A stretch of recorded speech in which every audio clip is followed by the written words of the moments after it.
বিয়ে শাদীর ক্ষেত্রে সবাই গ্যারান্টি দেয়, তুমি বাবা ওয়ারেন্টি দিলা? চাচা গ্যারান্টি জিনিসটা কি?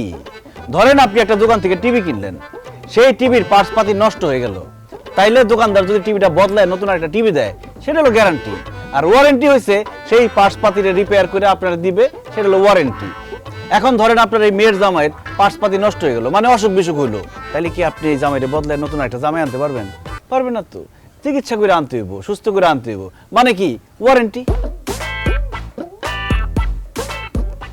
এই মেয়ে, এই পোলাকে ঘটককে আর একটা লাগাইছে নাকি? তাহলে আমার আনসার কি করতে গিয়া ঘটকের মতো কথা। তা বাবা তোমার পরিচয়? হ্যাঁ, আমার ভাই ব্রাদার, আমার বন্ধু মানুষ, হাতটা রাখতো ফুটবল খেলছে একসাথে, তাই না বন্ধু? হ্যাঁ ভাই ব্রাদার, ছেলে খুবই ভালো, নিশ্চিন্তে আপনার মেয়েরা তার কাছে বিয়ে দিতে পারেন। 99% ভালো। আর 1%? পিছলা সমস্যা হলো এই ছেলে কার কাছ থেকে টাকা ধার নিলে টাকার ফেরত দিতে পারে না।